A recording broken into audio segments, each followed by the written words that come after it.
Hi hello నమస్తే welcome back to the channel Telugu రాజ్యం. నేను మీరా. ఏపీసీసీ అధ్యక్షురాలు వైఎస్ షర్మిల గారు నిన్న ఒక ప్రెస్ మీట్లో భాగంగా నారా చంద్రబాబు నాయుడు గారు డావోస్ పర్యటనపై కొన్ని అనుచిత వ్యాఖ్యలు చేయడం జరిగింది. సో ఇదివరకు ఒక రకంగా అందరూ చూసిన విధానం ఎలా ఉండిందంటే టీడీపీకి వైఎస్ షర్మిల క్యాంపెయిన్ చేస్తుందని కొంతమంది నమ్మారు. అయితే దీనికి చెక్ పెట్టినట్లుగా అయితే ఆవిడ కొన్ని వ్యాఖ్యలు చేయడం జరిగింది. దీనికి సంబంధించి అసలు ఈ వ్యూహాలు ఏంటి, ఎందుకు ఇవాళ ఆవిడ ఏ విధంగా మాట్లాడాల్సి వచ్చింది, దీనికి సంబంధించి ఒక మంచి వివరణ ప్రముఖ పొలిటికల్ అనలిస్ట్ లలిత్ కుమార్ గారిని అడిగి తెలుసుకుందాం. నమస్తే సార్. నమస్తే రామ్. సార్ ఏంటి సార్ వ్యూహం ఏంటి, ఎందుకు ఇలా సడన్గా ఆవిడ ఇలా ప్రచారించాలి ఏంటి, ఎలా చూడొచ్చు దీన్ని? అంటే వ్యూహం అంటే ఆమె ఒక జాతీయ పార్టీకి చెందిన ఏపీకి అధ్యక్షురాలు, కాంగ్రెస్ పార్టీ. ఎప్పుడైతే జగన్మోహన్ రెడ్డితో విభేదాలు వచ్చి ఆమె జగన్మోహన్ రెడ్డి ఓడించాలని గత ఎలక్షన్స్లో ఏదైతే ప్రచారం చేసి తన అన్నను ఓడగొట్టిందో, దాని తర్వాత ఆ ఓటమి తర్వాత చంద్రబాబుతో కుమ్మక్కయింది షర్మిల అనే ప్రచారం తీసుకొచ్చారు. అదే కుమ్మక్కయేసి చేస్తూ ఉంది అని. కొన్ని సందర్భాల్లో కూటమిని విమర్శించకుండా, మామూలుగా అధికార పక్షంలో ఉండేది కూటమి, ఏదైనా ఉంటే కూటమిని విమర్శిస్తారు ఎవరైనా. అవునవును అవును. షర్మిల అట్లా విమర్శించకుండా జగన్మోహన్ రెడ్డిని విమర్శించేవాళ్ళు. అవును, వైసీపీని జగన్మోహన్ రెడ్డిని ఇట్లా విమర్శించే కొద్దీ మీరు ప్రశ్నించాల్సింది, ఏదైనా విమర్శించాల్సింది చంద్రబాబు నాయుడు కూటమి గవర్నమెంట్ని కదా, ఇంకా మా మీద పడి ఉంటావే, మీ కళ్ళు చల్లారలేదా అని చెప్పేసి వైసీపీ నాయకులు కొంతమంది అన్నారు. దాంతో టీడీపీకి నేను కాస్త దూరంగానే ఉన్నాను అని చెప్పడానికి ఉద్దేశంతో మన దావోసు పర్యటనను ఒక సాకుగా తీసుకొని కొద్దిగా ఘాటుగా పౌరుషమైన పదజాలంతో టీడీపీని చంద్రబాబు నాయుడుని వాళ్ళను విమర్శించి ఉంటుంది. కానీ వాళ్ళు కూడా, కాంగ్రెస్ పార్టీ కూడా గ్రౌండ్ వర్క్ బాగా చేసుకుంటూ ఉన్నది, అండర్ గ్రౌండ్ వర్క్ బాగా చేస్తూ ఉంది. ముఖ్యంగా ఇప్పుడు అధికారంలోకి ఉంది కాబట్టి కొంతమందిని మాత్రమే కూటమిలోకి, జనసేనలోకి, వీటిల్లోకి వెళ్తున్నారు తప్పితే వైసీపీ నుంచి అక్కడ ఎంట్రీ లేని వాళ్ళంతా షర్మిల వైపుకి వచ్చే అవకాశం ఉంది. షర్మిల కూడా ఏంటంటే, ఏదైతే రెడ్డి సామాజిక వర్గము జగన్మోహన్ రెడ్డికి అండగా ఉండి కొద్దిగా విముఖతగా ఉన్న ఆ సామాజిక వర్గాన్ని కూడా షర్మిల దగ్గర చేసుకోవడానికి ప్రయత్నం చేస్తూ ఉంది. కానీ ఇక్కడ రెడ్డి సామాజిక వర్గం కూడా ఒకసారి వాళ్ళ అన్నను చూశారు కదా, తల్లి మీ అన్నను చూశాము, ఇప్పుడు నిన్ను చూడాలంటే మా వల్ల కాదు మొయ్యడము, మీరు మీ ఆస్తులు పంచాయలు ఏదో రాజశేఖర్ బిడ్డలమని మిమ్మల్ని మేము అడాప్ట్ చేశాము, మా పరువు తీశాడు మీ అన్న సమాజంలో అనే ఉద్దేశంతో రెడ్డి సామాజిక వర్గం ఉన్నారు.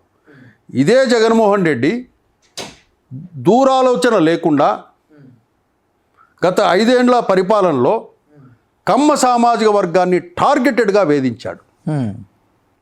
ఆ కమ్మ కులాన్ని జగన్మోహన్ రెడ్డి వేధించడం కూడా రెడ్లకు సరిపోలేదు, ఒప్పుకోలేదు. అంటే ఎందుకు సార్, అంటే కమ్మదాన్ని ఎందుకు, చంద్రబాబు నాయుడు గారు కమ్మ కాబట్టి జగన్మోహన్ రెడ్డి మైండ్ సెట్ ఏంటంటే, నేను ఒక రాష్ట్రానికి ముఖ్యమంత్రి అయ్యాననే భావనలో ఆయన లేడు. నేను ఆర్ట్స్ కాలేజీ స్టూడెంట్ యూనియన్కు చైర్మన్ అయ్యాను అనే భావనలో ఆయన ఉన్నాడు. నేను ఒక రాష్ట్రానికి సీఎంని అనే భావనలో లేడు.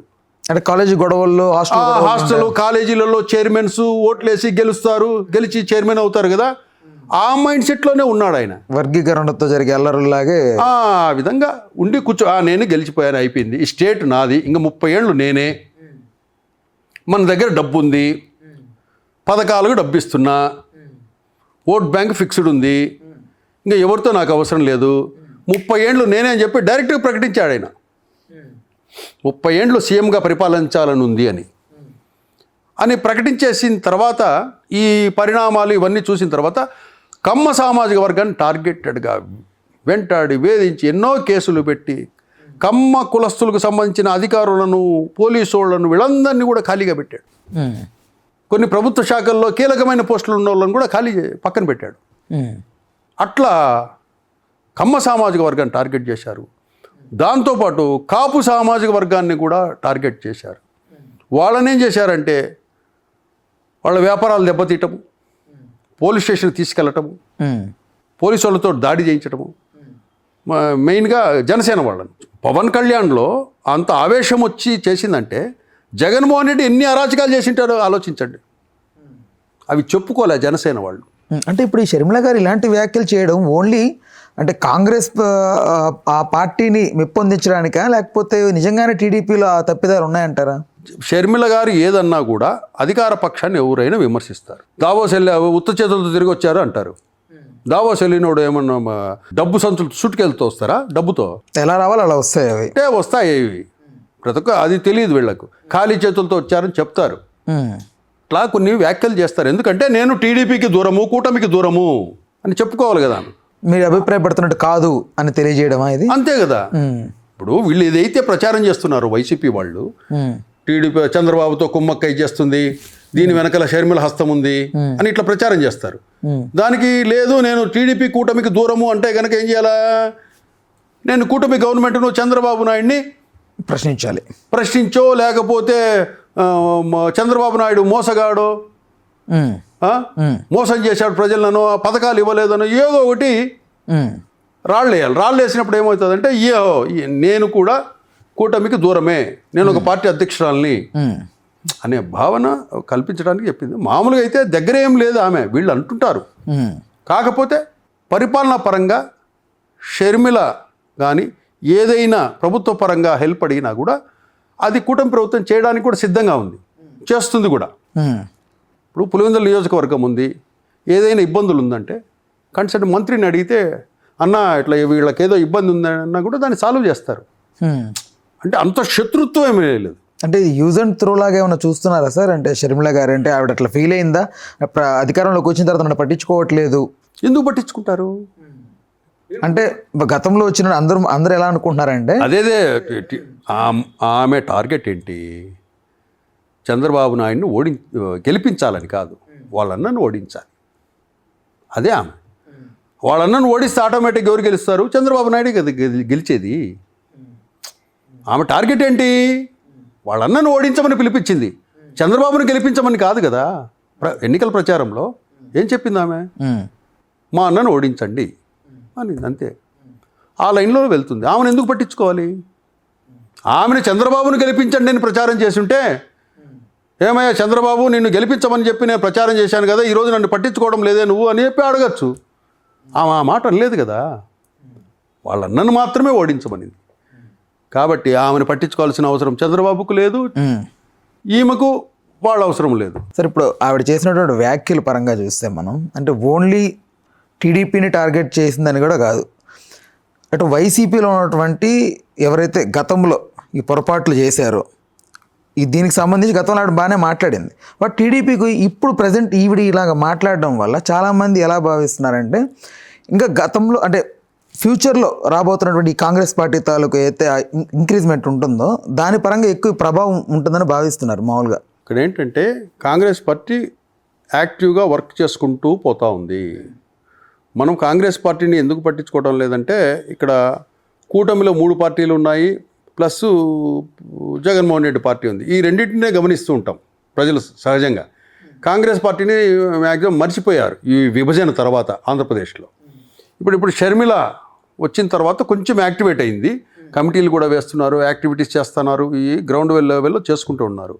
షర్మిల ఏంటంటే ఇప్పుడు షర్మిల వైపు ఉండడానికి ప్రత్యేక ఓట్ బ్యాంక్ అంటూ ఏమీ లేదు. వాళ్ళ ఓట్ బ్యాంక్ అంతా జగన్ దగ్గరే ఉంది. ఎస్సీలు కానివ్వండి, రెడ్డి సామాజిక వర్గం, వీళ్ళంతా జగన్ దగ్గరనే ఉంది.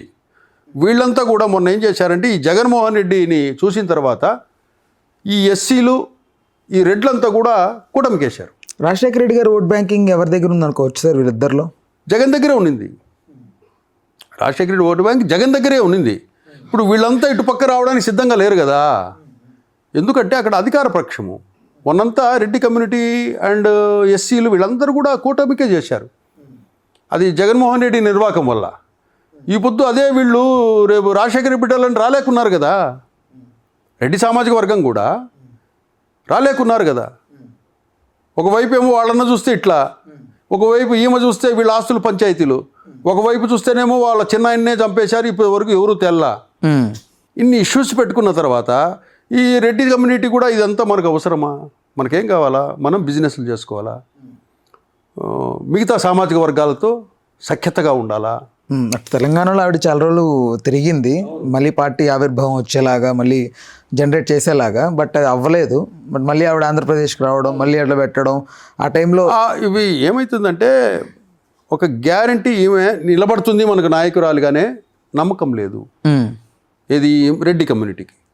రెడ్డి కమ్యూనిటీ ఏం చేస్తున్నారు, జగన్మోహన్ రెడ్డి చేసిన దానివల్ల ఏమవుతుందంటే ఉదయం లేచినప్పటి నుంచి తిరగాల్సింది ఎవరు, రెడ్డి కమ్యూనిటీ కమ్మోళ్లతో, కాపులతో, మాలతో, మాదిగతో, వీళ్ళతోనే కదా.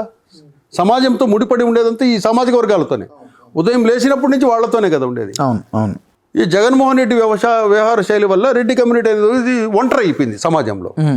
ఈ రెడ్డి కమ్యూనిటీ మొన్న ఏం చేసింది, ఇట్లయితే కష్టం జగన్మోహన్ రెడ్డి లాగా పరిపాలన అంటే మనకు కష్టమా అని చెప్పేసి ఈ 2000 మనకు ఆ కరోనా అయిపోయిన తర్వాత వీళ్ళంతా 2-3 సంవత్సరాలు కనుక్కునేశారు. కాకపోతే బయటపడలే, సైలెంట్గా ఓట్లు గుద్దేశారు కూటమికి. ప్రధాన కారణం ఏంటి సార్? ప్రధాన కారణం అంటే జగన్మోహన్ రెడ్డితో అటాచ్మెంట్ లేకపోవటం. జగన్మోహన్ రెడ్డి కనీసం పిలిచి పలకరించిన పాపన పోలేదు ఎవరిని. జగన్మోహన్ రెడ్డి దగ్గర పోయి ఒక పని చేయించుకున్న సందర్భం లేదు. అసలు మీ కమ్యూనిటీతో లింక్ లేదు జగన్మోహన్ రెడ్డికి. అంటే ఎంతసేపు రెడ్డిలే మా రెడ్డి అని చెప్పుకున్నారు సీఎం కదా, రెడ్డి చెప్పుకుని అడాప్ట్ చేసుకున్నారు వాళ్ళు. రాజశేఖర రెడ్డి కొడుకుగా కష్టపడ్డాడు. మనకు ఒక నాయకుడు రాజకీయ నేపథ్యం కలిగిన కుటుంబం నుంచి వచ్చాడు, వారసుడు కదా. వచ్చాడని అతను వెంట నడిచారు, కష్టపడ్డారు, జోబిలో డబ్బు తీసి లక్షలు ఖర్చు పెట్టుకున్న వాళ్ళు ఉన్నారు. ఒకసారి ఓడిపోయాడు, మళ్ళీ పోరాడారు, ఖర్చు పెట్టుకున్నారు. అన్నీ చేసిన తర్వాత గెలుస్తానే ప్యాలెస్లో డోర్లు వేసేసుకున్నాడు. అంటే ఆయన అనుకోలేదు రెడ్లని, ఆయన ఫీల్ కాలేదు, ఆయన అడాప్ట్ చేసుకోలేదు. కాబట్టి రెడ్లల్లో బాగా ఇదేంటిది. ఆయనకు సంబంధించిన రెడ్డి సామాజిక వర్గం ఎవరైతే రౌడీజం చేయగలుగుతారో, గుండాయిజం చేయగలుగుతారో, కబ్జాలు చేయగలుగుతారో, దౌర్జన్యాలు చేయగలుగుతారో వాళ్ళందరూ కూడా ఆ పనులు చేసేసుకున్నారు. ఈ ఉద్యోగస్తులు, మెతకస్తులు ఉంటారు కదా, పేదోళ్ళు, రెడ్డి సామాజిక ఉన్నోళ్ళంతా సైలెంట్గా మామూలుగా ఉండిపోయారు. వీళ్ళందరూ కలిసి ఏం చేశారంటే చదువుకున్నోళ్ళు వీళ్ళందరూ కూడా కూటమికి వేసేసారు. సార్, ఇప్పుడు బీజేపీ ఓట్ బ్యాంక్తో కంపేర్ చేస్తే కాంగ్రెస్ ఓట్ బ్యాంక్ ఎలా ఉందనుకుంటున్నారు ఏపీలో? కాంగ్రెస్ ఓట్ బ్యాంక్ అంటే, కాంగ్రెస్ అంటేనే ఫస్ట్ ఇప్పుడు కాంగ్రెస్ దగ్గర ఉన్న ఓటు బ్యాంక్ అంతా జగన్మోహన్ రెడ్డి దగ్గర ఉంది. కాంగ్రెస్ పార్టీ అంటే అది క్రిస్టియానిటీ పార్టీనే. ఇప్పుడు ఈ హిందుత్వము ఎప్పుడైతే వచ్చిందో కొంచెం బీజేపీకి ఓట్ బ్యాంక్ బాగుంది. అంటే హిందువుల్లో ఆ ఫీలింగ్ వచ్చింది. గతంలో లేదు కానీ మన ఆంధ్రప్రదేశ్లో ఈ మోడీ థర్డ్ టైం కావటము, ఈ హిందుత్వము, రామ మందిర నిర్మాణము, ఇటువంటి కొన్ని అంశాలన్నీ కూడా కొంచెం ఆ ఫీల్ తెప్పించాయి హిందువుల్లో. హిందువుల యొక్క పార్టీ ఏది అంటే కనుక ప్రథమంగా బీజేపీనే చూస్తారు. కాంగ్రెస్ ఓటు బ్యాంక్ అంటూ ఏమీ లేదు. ఉన్న ఓటు బ్యాంకు వాళ్ళన్న దగ్గర ఉంది. ఆ ఓటు బ్యాంకు కూడా చాలామంది కూటమికి వెళ్ళిపోయారు. మాకు వద్దురా బాబు, ప్రశాంతత కావాలి మాకు ఈ రాష్ట్రంలో బతకాలి, ప్రశాంతంగా వ్యాపారాలు చేసుకోవాలి, మా ఆస్తులు కాపాడుకోవాలి. జగన్మోహన్ రెడ్డి తెచ్చుకుంటే ఎప్పుడు ఏ ఆస్తి ఎవడు గుంజుకుపోతాడో తెలియదు, ఎవడు 22A కింద నా స్థలం కొట్టేసుకుని పోతాడో తెలియదు, ఎవడిని ఆర్డీఓని పంపించి ఎవడు బెదిరిస్తారో తెలియదు, ఏ రెడ్డి పిలిపించి జగన్మోహన్ రెడ్డి బంధువులు ఎవరో ఏ రెడ్డి పిలిపించి సంతకాలు పెట్టమంటారో తెలియదు. వీటికి భయపడ్డారంతా. విశాఖపట్నంలో వణికిపోయారండి. విశాఖపట్నంలో ఉత్తరాంధ్ర ప్రజలంతా విజయసాయిరెడ్డి దెబ్బడు గత వణికిపోయారు. అంతగా ఎట్లా ఏం చేశారండి వాళ్ళని? అంతే, 22A ఆ స్థలం ఇస్తావా, అది 22A కింద పెట్టమంటావా? 22A అంటే ఏంటి సార్? గవర్నమెంట్ పరిధిలో ఎప్పుడైనా తీసుకోవడానికి ఉంటుంది. లైక్ హైడ్రా లాగా. అట్లా అది చంద్రబాబు నాయుడే దాన్ని అంటే సేఫ్, ఎప్పటికైనా గవర్నమెంట్ ఉపయోగపడే దాన్ని వీళ్ళు దుర్వినియోగం చేశారు. దాన్ని బ్లాక్మెయిల్ చేయడం, లేదా దాంట్లో లిస్టులో పెట్టేస్తారు, సెటిల్మెంట్కి పిలిపిస్తారు, లేదా ఈ ప్రాపర్టీ నాకు ఇచ్చేస్తే ఇంత పేమెంట్ తీసుకుని పో, పేమెంట్ తీసుకున్న 22 లిస్టులో నుంచి తీసేస్తారు దాన్ని, ఆ సైట్ని. అట్లా వీళ్ళంతా ఉత్తరాంధ్రలో 33,000 ఎకరాలు ప్రభుత్వ, ప్రైవేటు, అంటే దాదాపు అమరావతి ఎంత అయితే ఉంటుందో అంత ఉంటుంది. 33,000 ఎకరాల అంతే. అందరూ ఒకరు కాదు ఇక్కడ. మీకు కనపడే వాళ్ళు 5-6 మంది కనపడతారు. మెయిన్గా కనపడని వాళ్ళు రాయలసీమ వాళ్ళు ఎంతమంది ఉన్నారు, మనం ఎప్పుడు చూడని వాళ్ళు, కనపడిన వాళ్ళు ఎంతోమంది ఉన్నారు. బినామీల పేరిట అక్కడ ప్రజలు అమాయకులు, భయస్థులు, ఉత్తరాంధ్ర ప్రజలు వాళ్ళని బెదిరించి ఇవన్నీ ఎన్నో సార్ చేశారు. ఇప్పుడు ఈ పరిణామం ఏదైతే ఇప్పుడు చంద్రబాబు నాయుడు గారు ఆ పర్యటనకు సంబంధించి వ్యాఖ్యలు చేసిందో ఇప్పుడు కొత్త కోణం వస్తుంది సార్. అంటే నేషనల్ కాంగ్రెస్ పార్టీతో మళ్ళీ జగన్మోహన్ రెడ్డి గారు పొత్తు పెట్టుకొని గెలవడం కోసం మళ్ళీ చెల్లెల్ని కలుపుకొని వాళ్ళు ఎలాగైతే కూటమిగా ఏర్పడ్డారో ఇక్కడ కూడా కూటమిలాగా ఏర్పరిచి ఒక స్ట్రాటజీ రచిస్తున్నారని కొంతమంది మాట్లాడుతున్నారు. సార్ ఇది జరిగే అవకాశం ఉంది అసలు? ఇప్పుడు జగన్మోహన్ రెడ్డి మైండ్ సెట్కి కాంగ్రెస్ పార్టీలోకి వెళ్తాను అంటే ఇప్పుడు చెల్లెళ్ళను తీసేయాలా. చెల్లెలు ఎట్టి పరిస్థితుల్లో ఒప్పుకునే మనస్తత్వం కాదు ఆమె. రాజీనామా చేసి బయటకు వచ్చి కొట్లాడుతుందేమో కానీ ఆమె ఈయన కలిసిపోయి పనిచేసేదంత వరకు జరగదు. జరగాలంటే వివేకానంద రెడ్డి మర్డర్ చేసింది ఎవరో తేలాలి ఫస్ట్. అది ఎందుకు సార్? అది ఒక్కటి ఎందుకు సార్? అది జగన్మోహన్ రెడ్డినే అడగాలి. దాన్ని ఎవరెవరు కాపాడుతున్నారు, ఏం కాపాడుతున్నారు అందరికీ తెలుసు, అన్నీ తెలుసు అందరికీ. కానీ ఫైళ్ళు కదలవు. దాని వెనకాల మన దేశంలో డబ్బు ఉంటే ఏదైనా చేయొచ్చు. డబ్బు ఒక్కటే చాలు ఈ దేశంలో ఏదైనా చేయడానికి. ఏం చేసైనా కూడా నువ్వు బయటికి రావు. బట్ ఈ ప్రభుత్వంలో కూడా ఎందుకు సార్ కథలో ఫైల్స్? అంటే ఈ ప్రభుత్వంలో ఏంటంటే ఈ సుప్రీంకోర్టులో కొన్ని వీళ్ళ వ్యవహారాలు నడుస్తున్నాయి కదా. గవర్నమెంట్ కూడా సైలెంట్గా ఉందని మనం అనుకుంటున్నాం కానీ కూటమి గవర్నమెంట్, హోమ్ మినిస్ట్రీ మొత్తం వర్క్ చేస్తుంది దాని మీద. అన్ని వర్క్ చేస్తాను. లీగల్ ఎక్స్పర్ట్స్ ఒపీనియన్స్, దీన్ని ఎట్లా ఏంటి ఎక్కడ అన్ని ఆల్ తీసి పెడుతున్నారు. అదొకటి సిబిఐ కంట్రోల్లో ఉంది కాబట్టి కోర్టులో కొన్ని ఉన్నాయి అంశాలు, ఇవన్నీ ఉన్నాయి కాబట్టి ఇక చర్చించట్లేదు పెద్దగా. వీళ్ళు దాన్ని టచ్ చేయలేరు కదా. దాన్ని వీళ్ళు ఏదన్నా సునీత ఏదైనా ప్రొటెక్షన్ కావాలన్నా ఏదన్నా కావాలన్నా అటువంటి ఇస్తారు. ఇప్పుడు రాజకీయ భవిష్యత్తు ఎలా ఉంది సార్ ఓవరాల్గా షర్మిల గారికి? ఇప్పట్లో కాంగ్రెస్ పార్టీ అనేది నెక్స్ట్ భవిష్యత్తు ఉంటుంది అనేది అంత ఉత్తది. కాకపోతే ఒక పార్టీగా ఒక అధ్యక్షురాలుగా ఉంటుంది. విమర్శించడానికో లేకపోతే వాళ్ళ క్యాడర్ను స్ట్రెంగ్తెన్ చేసుకోవాలో, 29కి లేకపోతే ఏదైనా 1-2 ఎమ్మెల్యేలు ఏవైనా భవిష్యత్తులో గెలిచే అవకాశం. ఇక్కడ టీడీపీ జగన్మోహన్ రెడ్డిని చూసిన తర్వాత వీళ్ళు చాలా సీరియస్ తీసుకున్నారు పాలిటిక్స్ని. టీడీపీ అండ్ జనసేన చాలా సీరియస్ తీసుకున్నారు. అంతకుముందు ఎట్లుండేదంటే ఏదో మనం గెలుస్తాము, వాళ్ళు గెలుస్తారు, మనం గెలుస్తాం, వాళ్ళు ఏదో ఒకటి జరిగిపోయేది. గెలవాలని ప్రయత్నం చేస్తాం, నువ్వు గెలిచావనుకోండి ఓకే క్యారీ ఆన్ అనేవాళ్ళు, మళ్ళీ నెక్స్ట్ కష్టపడి వీళ్ళు గెలిచేవాళ్ళు. అంటే ఇంత కక్ష కార్పణ్యాలు ఉండేటి కాదు. కులాల మధ్య, మతాల మధ్య ఉండేటి కాదు.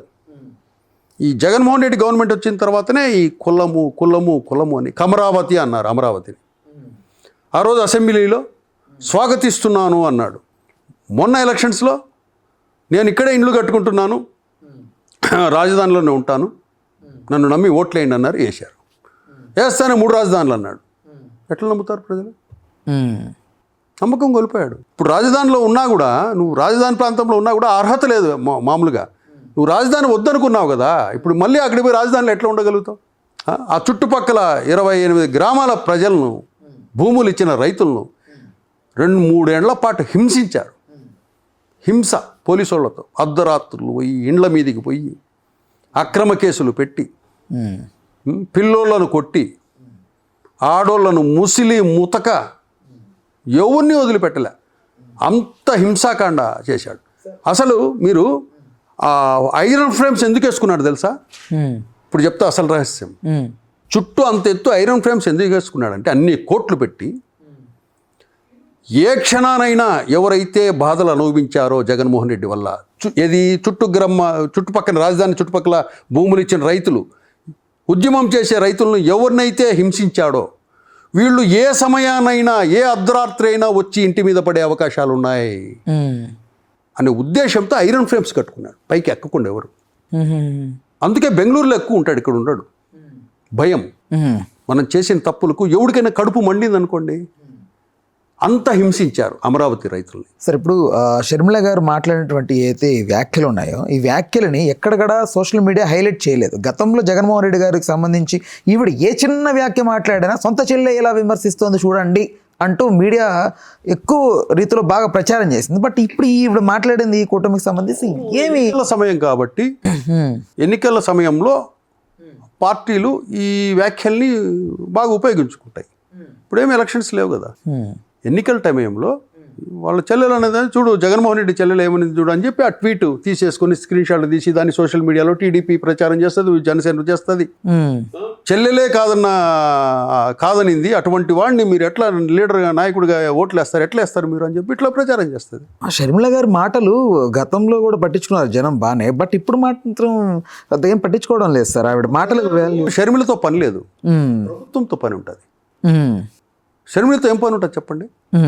ప్రభుత్వంతో పథకాలు ఏమేమి ఇస్తున్నారు, ఉద్యోగస్తులు ఉన్నారు, మా పని ఏంది, ఉదయాన్నే లేచే పని ఏంది, నాకు మన నెలకు జీతం వస్తుందా లేదా, మాకు నిత్యావసర సరుకులు ఏమున్నాయి, ఏంటి కథ, నాకు ట్రాన్స్పోర్ట్లు ఏమున్నాయి, రోడ్లు ఎట్టున్నాయి, పీస్ఫుల్ లా అండ్ ఆర్డర్ ఎలా ఉంది, ఇవి చూసుకుంటారు. కానీ షర్మిల ఎందుకు చూసుకుంటారు జనాలు?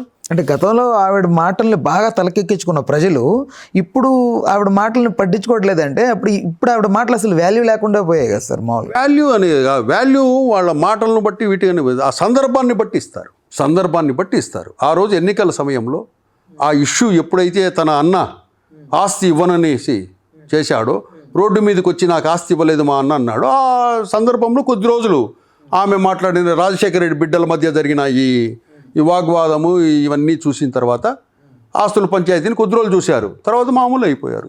ఆస్తి పంచలేదంటే అక్కడ ఇంకొకటి వస్తుంది సార్ వెలుగులోకి. ఏంటంటే ఆయన సంపాదించిన దాంట్లో కూడా షేర్ అడిగింది అనేది ఒక మాట వినపడుతుంది షర్మిల గారు. అది నిజమేనా సార్?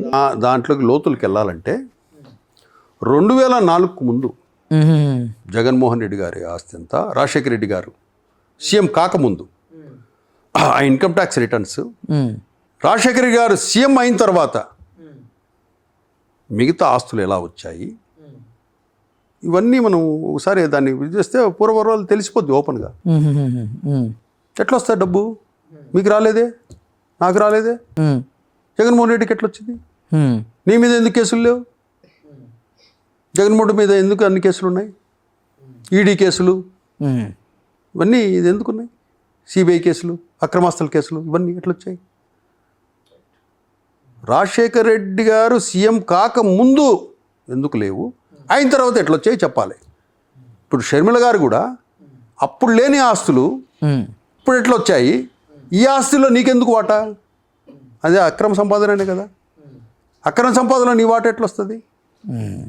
అది తప్పు చేశాడో ఒప్పు చేశాడో జగన్మోహన్ రెడ్డిది, నీకెట్లా వస్తుంది? ఇప్పుడు అన్నా చెల్లెలు కలిసే అవకాశమే లేదంటారు అయితే ఇట్ట పరిస్థితులు. వాళ్ళు కలిసి ఇప్పుడు ఎట్లా అంటే ఆ రిలేషన్స్ కూడా జగన్మోహన్ రెడ్డి రాష్ట్ర ప్రజలను ఎట్లయితే దూరం చేసుకున్నాడో, రాష్ట్ర ప్రజలు ఎట్లయితే దూరం జరిగిపోయారో, అట్లాగే షర్మిల కూడా జరిగిపోయింది దూరంగా. మళ్ళీ రాష్ట్ర ప్రజలు జగన్మోహన్ రెడ్డి దగ్గర అయితే అప్పుడు షర్మిల జగన్కు దగ్గర అవుతుందేమో చూద్దాం. ఇప్పుడు రైట్ కంక్లూజన్కి వచ్చే ముందు షర్మిల గారి వ్యాఖ్యలు ప్రజల్లో ఎలాంటి ప్రభావితం చేసే అవకాశం ఉందా అసలు? ఇవన్నీ ప్రజలు ఎట్లంటే అండి, ఇక్కడ రామ్ సార్ ప్రజల్లో ఆమె వ్యాఖ్య చేసిందా అది వినాలని కాదు. ఈ డిజిటల్ మీడియా అండ్ శాటిలైట్ మీడియాలో ఎలా ఉందంటే ఎప్పటికప్పుడు డామినేట్ చేసుకుంటూ వెళ్తుంటాయి న్యూస్. ఎవరి న్యూస్ వాళ్ళు ప్రమోట్ చేసుకోవాలి. వీళ్ళు డిజిటల్ మీడియాలోను మీడియా వింగ్లోను వీక్ కాంగ్రెస్ పార్టీ. ఈ వ్యాఖ్యల్ని ప్రమోట్ చేయాలంటే కానీ చాలా కష్టం.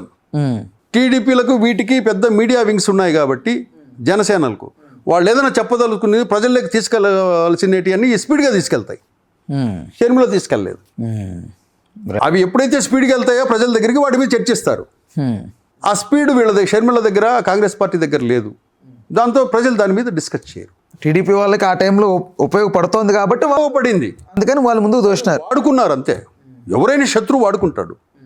ఎన్నికల సమయంలో ఆ టైంలో శత్రువు ఏం చేస్తాడంటే, మన శత్రువు ఎవరైతే ఉన్నారో ఆ శత్రువుకు ఇంకొక శత్రువు ఉంటే ఆ శత్రువు చేసిన వాటిని ఆయుధాలుగా మలుచుకొని ఈ శత్రువుని కొట్టేస్తాడు. అదే జరిగింది. మన శత్రువు యొక్క శత్రువు మనకు మిత్రుడిలాగా.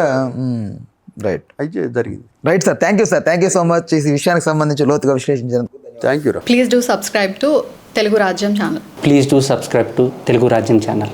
Please do subscribe to Telugu Rajyam channel. Hi అండి, నేను మీ ఆర్పీని, నెల్లూరు పెద్దారెడ్డి చేపల పులుసు ఓనర్ని. మీరు తెలుగు రాజ్యం అనే ఈ యూట్యూబ్ ఛానల్ సబ్స్క్రైబ్ చేసుకుని మంచి మంచి వీడియోలతో వస్తారు. Thank you so much. Hi people, I'm Sonakshi Verma and you please watch Telugu Rajyam and please subscribe to the channel.